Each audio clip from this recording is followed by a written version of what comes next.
우리 지난주는 사사기 14장에 삼손의 그 폭력성, 무절제함, 그리고 욕망을 낯뜨겁게 확인을 했습니다.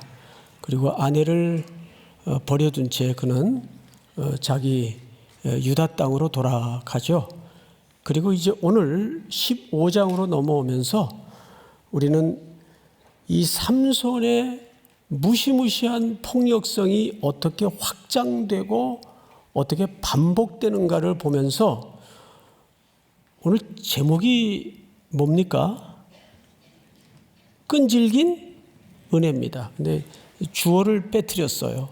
하나님의 끈질긴 은혜. 한번 함께 해볼까요? 하나님의 끈질긴 은혜. 삼손의 폭력성과 무한 반복의 이 죄악을 뚫어내고 하나님은 어떻게 우리에게 끈질긴 은혜의 진수 앞에 서게 하시는가. 이것이 오늘 전체 줄거리인데 시간이 없어도 마지막 절까지 다 달릴 거니까 여러분들 1절서부터 한번 확인해 보십시다. 1절. 얼마 후 밀 거둘 때에 시간이 좀 지났던 것 같아요. 근데 시기가 언제입니까? 농사 결실을 거둘 때입니다. 그러니까 일손이 굉장히 바쁘고 분주할 때입니다.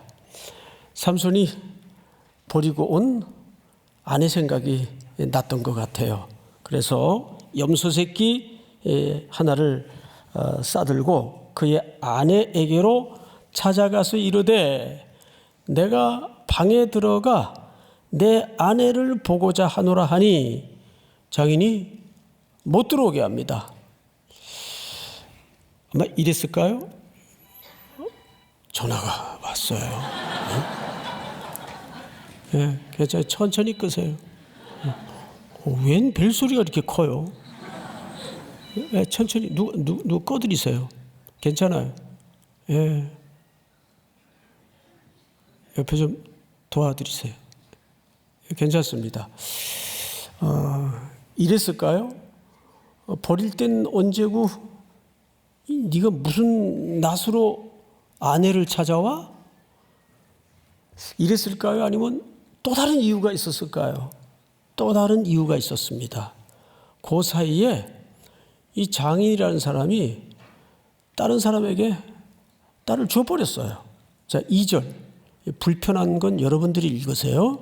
자, 시작. 이르되 내가 그를 심히 미워하는 줄 알고 그를 내 친구에게 주었노라.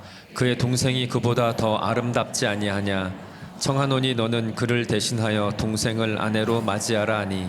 자, 여기에서 짧았던 결혼 생활이지만 장인의 눈에, 이방인의 눈에, 장인은 블레셋 사람이겠죠?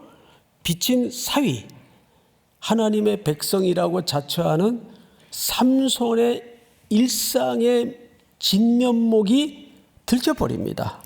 이렇게 얘기를 해요. 장인이 이르되 네가 그를 심히 미워하는 줄 알고 내 딸을 너 미워했지 않냐? 그러니까 버리두고 간 거 아니냐?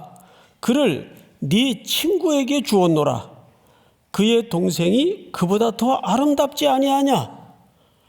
이거는 평소 삼손이 자기 딸하고 살긴 살았지만 삼손의 가치관, 인생관에 대해서 아주 정확하게 장인 어른이 꿰뚫고 있었던 겁니다. 뭐 우리 흔히 주고받는 대화처럼 여자 좋아해, 여자 밝혀, 외모만 좋아해, 이쁜 거 되게 좋아해, 뭐 이런 식으로 인식이 박혀 있었던 것 같아요. 자, 그런데 청하노니 너는 그를 대신하여 그 전처가 되죠. 이제는 그 동생이 더 이쁘니까 그 동생 데리고 가서 살아라. 이렇게 된 거예요. 그러니까 이방 여인을 아내로 맞아서 짧았던 결혼 생활이지만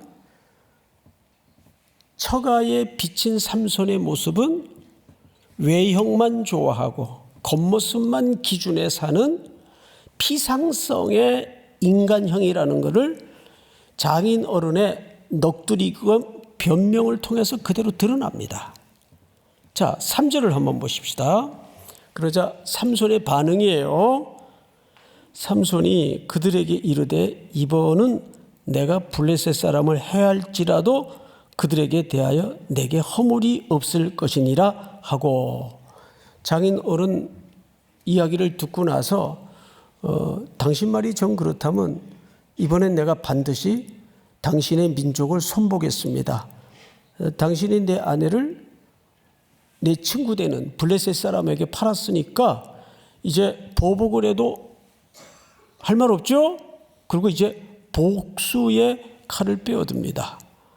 자, 4절을 우리 교우들이 한번 읽어볼까요? 시작. 삼손이 가서 여우 300마리를 붙들어서 그 꼬리와 꼬리를 메고 회를 가지고 그 두 꼬리 사이에 한 회를 달고 5절까지 시작. 회에 불을 붙이고 그것을 블레셋 사람들의 곡식밭으로 몰아들여서 곡식단과 아직 배지 아니한 곡식과 포도원과 감람나무들을 사른지라. 곡식과 배지 아니하는 곡식, 또 포도원과 감람나무를 살랐다. 이 말은 블레셋의 모든 먹거리를 다 전멸시켰다 그 말이에요. 근데 그 전멸시킬 때 수단이 뭡니까? 3절을 보시면, 4절을 보시면 삼손이 가서 여우 몇 마리를 붙잡았어요.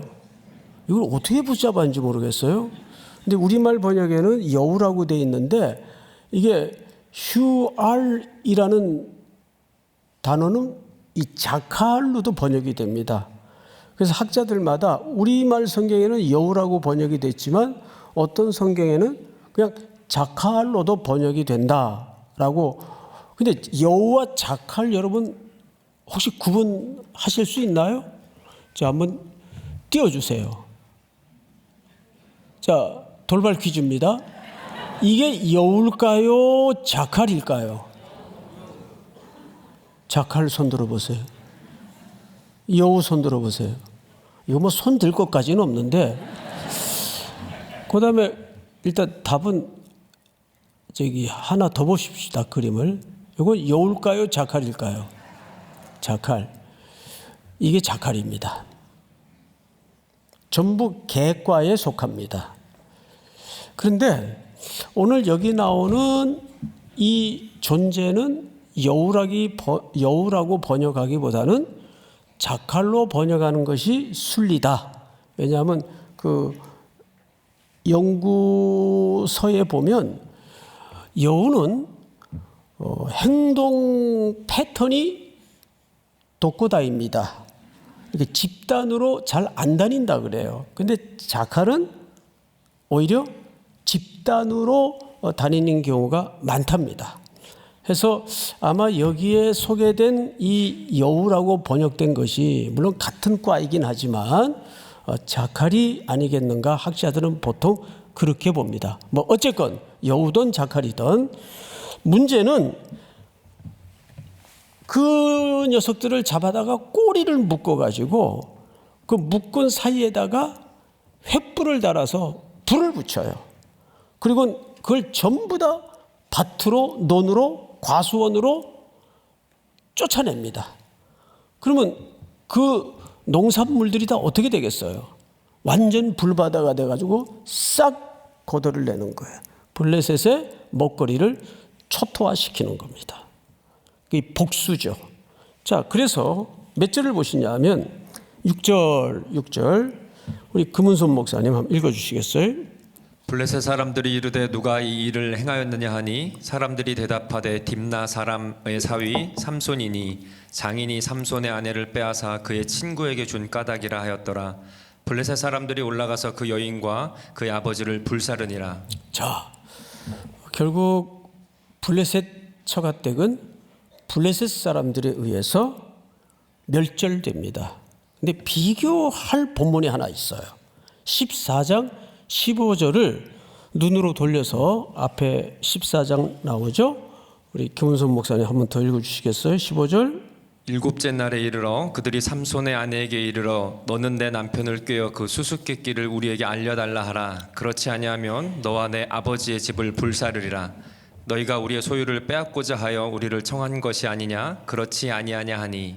네, 여기 이미 블레셋 사람들이 블레셋 삼손의 처갓댁에 대해서 엄포를 놨습니까? 안 놨습니까? 이미 놨어요. 그런데 엉뚱하게도 다른 이유로 삼손의 블레셋 처갓댁은 멸절이 됩니다. 그러니까 하나님의 일하는 방식이 이런 역설과 아이러니가 굉장히 많아요. 블레셋 사람들이 그렇게 엄포를 놨었어요. 15절에 만약에 뭐뭐 하지 아니하면 네 집과 네 아비 집을 불살라 버리겠다. 그런데 그 다음 15장에 한 장이 채 넘어가기도 전에 그것이 엉뚱한 근거와 이유로 성취가 돼요. 자, 이것이 과연 어떻게 지금 흘러가는가를 인내를 가지고 끝까지 꼼꼼하게 따라오면 뜻밖의 결론 앞에 서게 될 겁니다. 자, 다시 15장으로 넘어가서 6절 복수를 했죠? 그러자 7절에 삼손이 그들에게 이르되 너희가 이같이 행하였은즉 내가 너희에게 원수를 갖고야 말리라. 뭐 갈등 중에 있든 어쨌든 간에 자기 처갓 집안이에요. 그러니까 삼손이 블레셋 전 민족을 향해서 선전포고를 해요. 내가 가만두지 않겠다. 자, 그럼 이게 지금 어떻게 흘러가는가를 제가 짚어드릴게요. 처음에는 삼손과 한 여인의 갈등으로 시작이 됐어요. 그런데 이것이 삼손과 그 처갓댁 가족 단위로 확대가 돼요. 갈등이. 그러다가 그들이 자기 처갓집을 불사름으로 인해서 삼손과 블레셋 전 민족이 큰 전쟁으로 확장이 됩니다. 폭력은 더 심하게 반복이 되고 그것이 무한 확장이 되면서 점점 그 대상은 범주가 넓어져요. 개인에서 가족 공동체에서 결국은 블레셋이라는 민족과 삼손의 싸움이 돼요. 자, 여기에서 하나님의 의도와 삼손의 의도가 엇박자가 나기 시작합니다. 삼손은 흔들리지 않고 일관되게 개인적 복수에 몰두해 있어. 맞죠? 그런데 그런 갈등을 확장시키는 가운데 하나님은 이스라엘 백성들을 그 블레셋 지배 아래서 갈등을 증폭시켜서 구원해 내고자 하는 하나님의 이야기를 만들어가고 있다고요. 표정이 그럴 줄 알았어요. 자, 한 번만 더 할게요. 한 번만. 이거 굉장히 오늘 이 전체 이야기 구조에서 중요한 힌트여야 된다 그 말이에요. 첫째, 삼손은 계속 성경에 등장하면서부터 어마어마한 능력과 어마어마한 영광의 직무를 가지고 태어났지만 그래서 그가 뭘로 구별되죠? 나실인으로 구별이 됩니다. 그런데도 불구하고 그는 그의 나실인의 직분과 모든 역량을 총동을 해서 한 여인의 눈이 팔려요. 마음을 빼앗겨요. 근데 그마저도 자기가 낸 수수께끼 때문에 그 아내에게 해답을 주고 그는 화가 나서 베옷 30벌과 겉옷 30벌을 엉뚱한 데 가서 분풀이 해가지고 빼앗은 다음에 보상을 해주고 아내를 블레셋에 남겨둔 채 떠나버려요. 그리고 얼마 있다가 농사일이 제일 바쁜 계절에 다시 아내를 찾겠다고 돌아와서 그 일로 인해 처갓집 전체와 갈등이 벌어집니다. 장인 어른과 갈등이 벌어집니다. 그러면서 이제 갈등은 이 블레셋 전 민족으로 확장이 돼요. 그런데 놀라운 것은 하나님은 이 난장판 같은 인간의 불순종과 폭정과 교만과 연약함을 뚫어내고 하나님의 구원의 서사를 만들어가고 있다는 겁니다. 여러분, 이스라엘은 블레셋의 지배 아래 지금 너무 좋은 거예요. 밥은 안 굶고 등 따시고 배부르니까 그냥 시끄러운 거 원치 않는다, 그냥 이대로 그냥 여기서 뭐 그들이 우리를 뭐 그렇다고 해서 맨날 쥐잡듯 하는 것도 아닌데 뭐 블레셋의 가치와 블레셋의 통제 아래 지금 익숙하게 편안한 상태란 말이에요. 이 거짓 평안이죠. 그래서 하나님이 이걸 지금 건드리기 시작하는 거예요. 삼손의 욕망을 통해서. 그 욕망을 하나님이 조장한 건 아니지만 한 단계 더 높이 서서 이 사건을 주목해야 돼요. 하나님은 인간의 연약함과 인간의 욕망을 뚫어내서라도 하나님의 구원의 이야기를 밀고 나가시는구나. 여기 우리 진짜 붙잡혀야 될 희망이 있단 말이에요. 믿습니까, 여러분? 그 얘기를 하는 거예요. 조금 아까 진작 아멘 했으면 내가 이거 다시 얘기를 안 할 텐데. 자, 그 다음 보십시다. 그 다음 8절 우리 금 목사님. 블레셋 사람들의 정광이와 넓적다리를 크게 쳐서 죽이고 내려가서 에단 바위 틈에 머물렀더라. 네, 오늘 본문으로는 마지막 본문인데 15장 전체를 다룰 겁니다. 처절한 복수가 일어나요. 자, 근데 보세요. 혹시 치킨 게임 아시죠? 치킨 게임이 뭐냐면 1950년대 미국 젊은이들이 자동차가 한창 붐을 이룰 때 저마다 이제 차들을 몰고 돌아다니다가 이제 친구들끼리 무슨 불편한 일이 생기고 갈등이 일어나면 치킨 게임에 들어갑니다. 이쪽 친구가 자동차를 타고 이쪽 친구가 자동차를 타고 서로 마주보고 질주하는 거예요. 마주보고. 근데 누가 한 편이 쫄면, 요즘 우리 쫄 그러잖아요. 서로 보고. 운동하다가도 쫄, 싸움하다가도 쫄.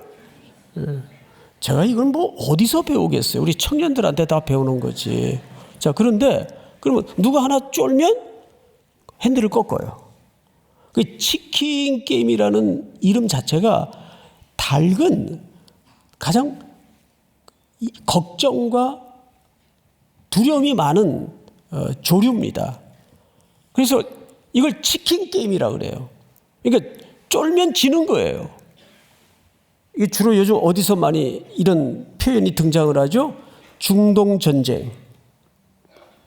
기사를 다룰 때마다 이 치킨 게임이라는 표현이 자주 등장을 합니다. 근데 요즘은 정치뿐만 아니라 전쟁, 심지어는 경제 분야에서도 이건 치킨 게임밖에 안 된다.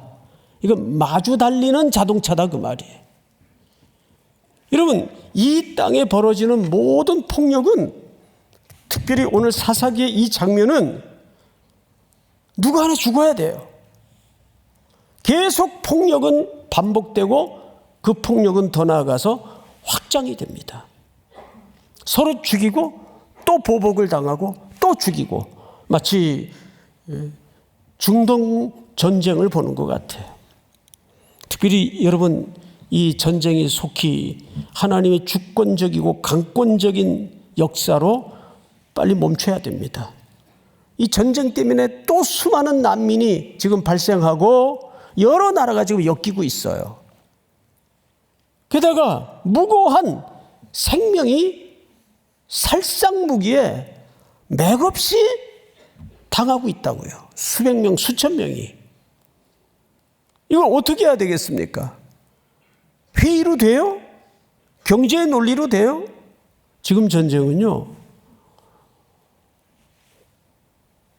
재력, 그 미사일 한 발 쏘는데 뭐 3천억 이러니 드론 몇 천만 원짜리 그거 한 대 때려잡겠다고 미사일과 어마어마한 가격의 폭탄을 만들어서 비오도 쏘아 올려요.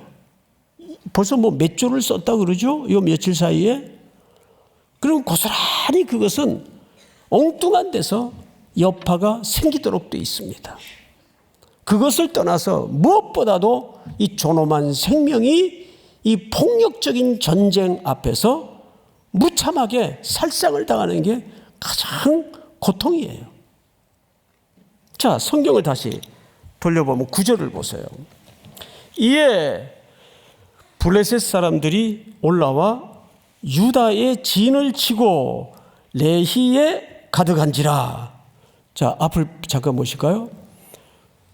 보복을 당했으니까 블레셋 사람들도 유다까지 올라와서 통치하는 나라지만 군대를 소집해서 유다까지 올라와서 딱 진을 치니까 유다 사람들은 이게 무슨 일인가 놀랐겠죠.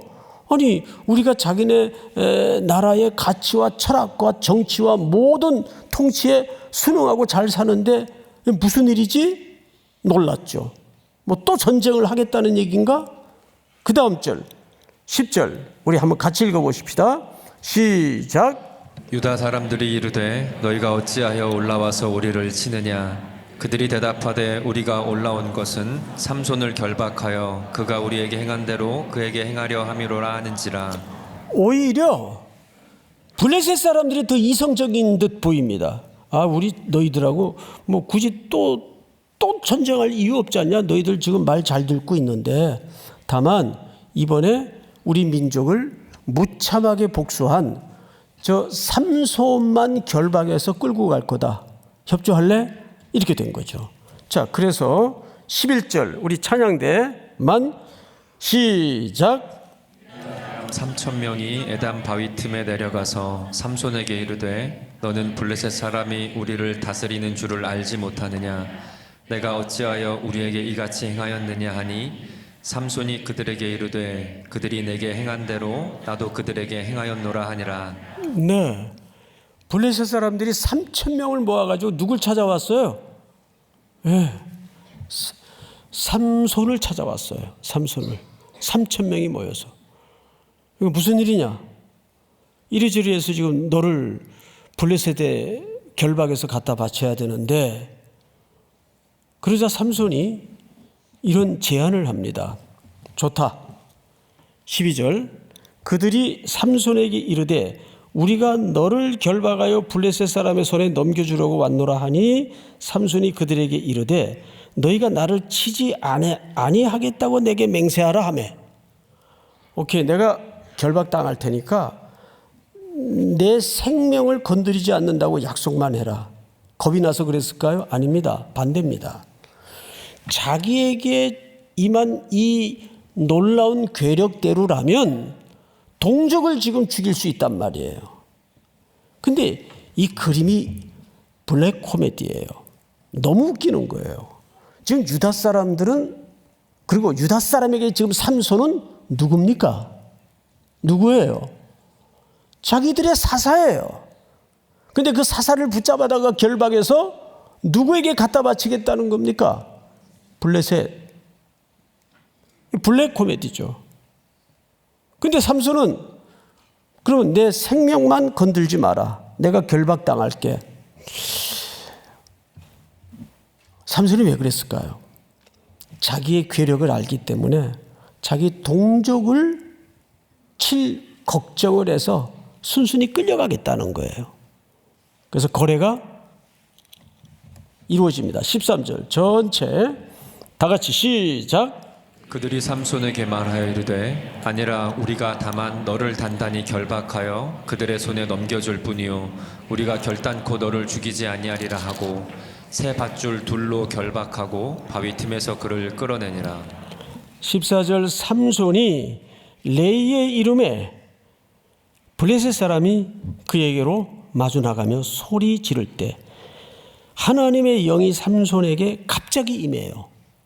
그러니까 여기에는 하나님의 영이여 이 위기를 도와주시옵소서 이런 어떤 처절한 부르짖음이나 간구가 없어요. 근데 느닷없이 하나님의 영이 갑자기 삼손에게 임합니다. 어떤 일이 벌어졌는가 하면 결박이 불에 탄 삼처럼 그냥 부스러져 버립니다. 같이 읽어볼까요? 14절 시작. 삼손이 레이의 이름에 블레셋 사람들이 그에게로 마주 나가며 소리 지를 때 여호와 영이 삼손에게 갑자기 임하심에 그의 팔 위에 밧줄이 불탄 삼과 같이 그의 결박되었던 손에서 떨어진지라.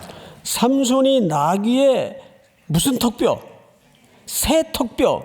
자, 여기 다른 번역 성경을 보면 조금 더 뉘앙스상 본문의 의도를 잘 살렸어요. 새 번역 같은 경우에는 싱싱한 턱뼈로 발골을 해서 그가 블레셋 사람을 몇 명을 죽입니까? 1000명을 죽여요. 자, 여러분, 새 턱뼈나 싱싱한 턱뼈나 뉘앙스가 어떻게 다를까요? 자, 그러고 보니까 삼손의 신분이 뭐죠? 나실인이에요. 앞서 시간에 배웠지만 나실인이 금해야 될 세 가지 중에 마지막 항목이 뭡니까? 사체에 손을 대서는 안 돼요. 그러면 싱싱한 턱뼈라는 것은 죽인 지 얼마 안 됐다는 얘기입니다. 거기서 발골이 되려면 사체에 손을 안 댈 수가 없어요. 자, 그러면 생각해 보세요. 그는 개인적인 복수를 위해서 하나님과 민족을 위해서 일절 그런 표현 자체가 안 나와요. 끝까지 자기의 욕정으로 말미암아 시작된 그 여자에 대한 복수 때문에 블레셋 사람과 어마어마한 사륙국을 벌이면서 지금은 그 복수를 위해서 나실인의 신분을 가차없이 무너뜨려 가면서도 나귀의 턱뼈를 가지고 1000명을 죽입니다. 그런데 여기에 이 사이코패스 같은 노래 한마디가 소개되어 있습니다. 6절 같이 읽습니다. 시작. 나귀의 턱뼈로 한 더미 두 자, 더미를 16절 쌓았으며 시작. 나귀의 턱뼈로 한 더미 두 더미를 쌓았으며 나귀의 턱뼈로 내가 1000명을 죽였도다. 이게 노래거든요. 시거든요. 이런 개인적인 복수를 치열하게 벌려내면서 그가 1000명을 죽이고 나서 지은 노래입니다. 지금 삼손은 제정신이 아니에요. 자, 그런데 성경을 다시 보십시다. 17절 금 목사님. 그가 말을 마치고 턱뼈를 자기 손에서 내던지고 그곳을 라맛 레히라 이름하였더라. 라만 레이라는 말은 이 말놀인데 턱뼈의 산, 턱뼈의 둔덕, 언덕 그런 뜻입니다. 그 이름을 바꿔요. 그곳 이름을. 그러면서 18절 오늘 이야기의 절정입니다. 갑자기 삼손이 전혀 다른 이야기를 하듯이 삼손이 심히 목이 말라 여기서 처음으로 삼손의 이야기 속에 여호와께 부르짖는 사연이 등장을 합니다. 부르짖어 이르되 주께서 종의 손을 통하여 이 큰 구원을 베푸셨사오나 내가 이제 목이 말라서 목말라서 죽어서 할례 받지 못한 자들에게 손에 떨어지겠나이다 하니. 자, 앞을 보실까요? 아주 급전직하 나락으로 내몰리는 삼손의 모습을 딱 한 컷 그려내고 있고 그것을 슬쩍 삽입해 놓고 있습니다. 무슨 이유일까요? 뭘 뜻하고 있는 걸까요? 인간의 실존을 그대로 드러내는 겁니다. 능력이 있었고 뭐든지 가능했던 시간을 확보해서 처절한 군대를 복수했고 위용당당한 모습을 드러낸 삼손이지만 그도 한 모금 물의 갈증 때문에 하나님께 기도를 합니다. 이게 인간의 실존이에요. 풍랑 속에 물 위를 걸어가던 베드로가 물에 빠져갑니다. 바람을 보고. 그때 베드로의 입에서 터져 나왔던 비명 같은 외마디 절규가 뭐였습니까? 예, 주여 나를 구원하소서.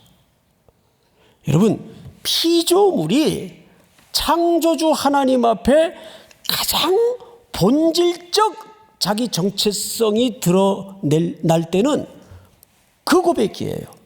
오늘 여기서 삼손은 인간의 실존이 뭐냐를 이렇게 폭로하는 겁니다.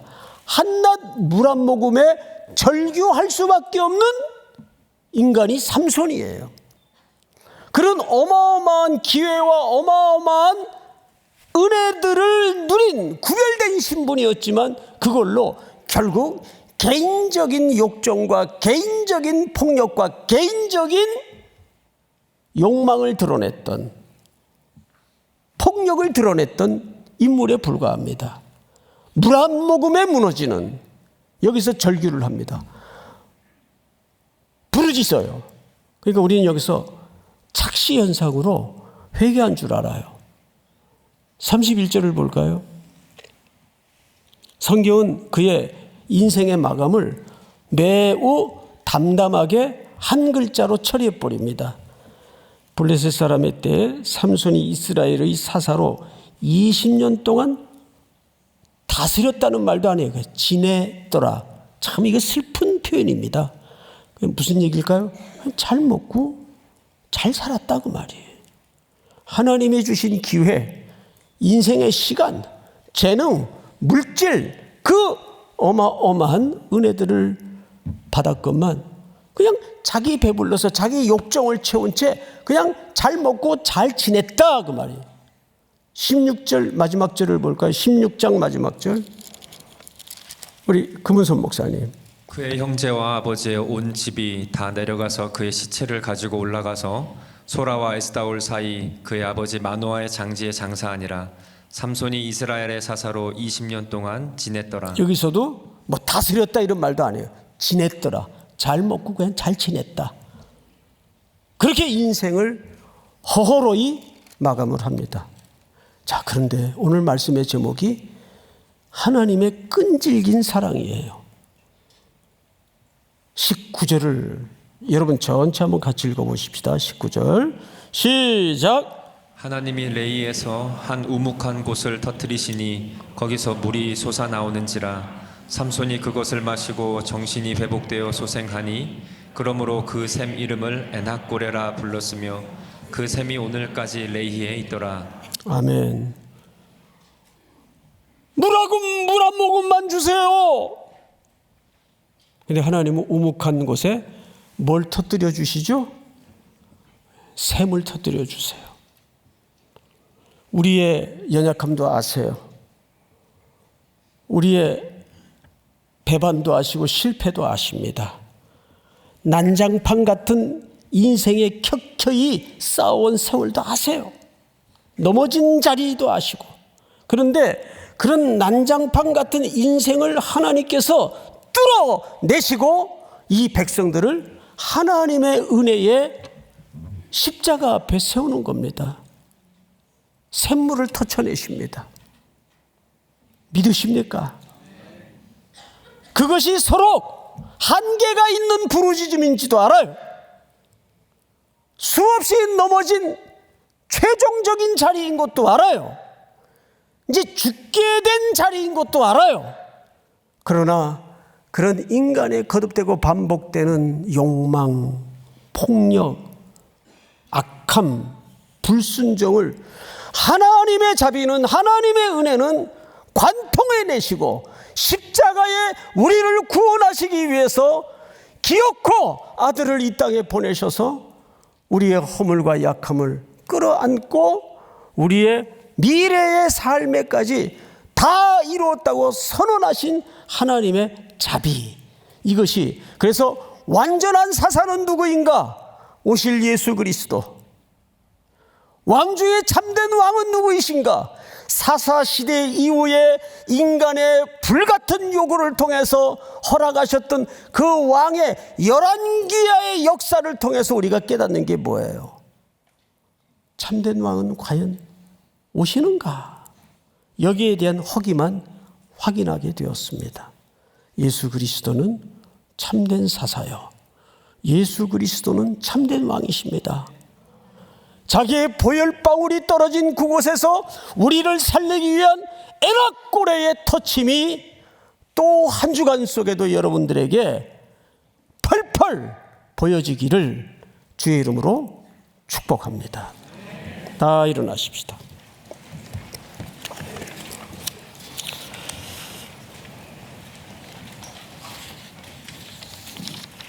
주 예수 나의 산소망,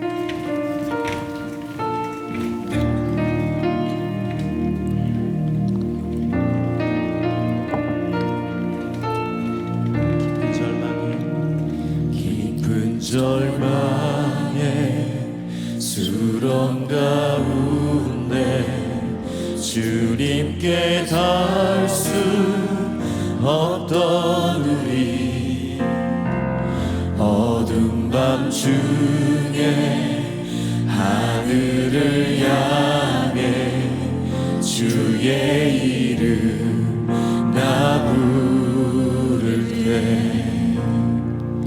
어둠을 뚫고 오신 주 사랑, 나의 절망 거두셨네. 주님의 공로 다 이루셨네.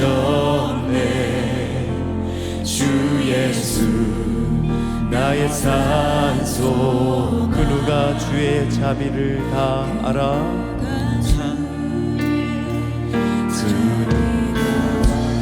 주의 자비를 다 알아. 한없는 은혜 증량할까? 영광을 떠나 이 땅에 죄가 되신 구주 예수, 주의 십자가, 주의 십자가 내게 말하네. 영원히 난 용납됐네. 아름다우신 왕, 나는 주의 것, 나의 산소. 할렐루야, 할렐루야.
구주 예수 그리스도의 은혜와 하늘 아버지의 크신 사랑하심과 성령님의 교통하심이 머리 숙여 경배를 드리는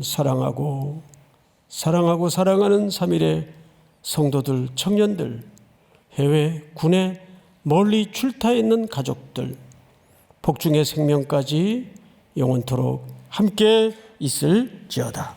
아멘.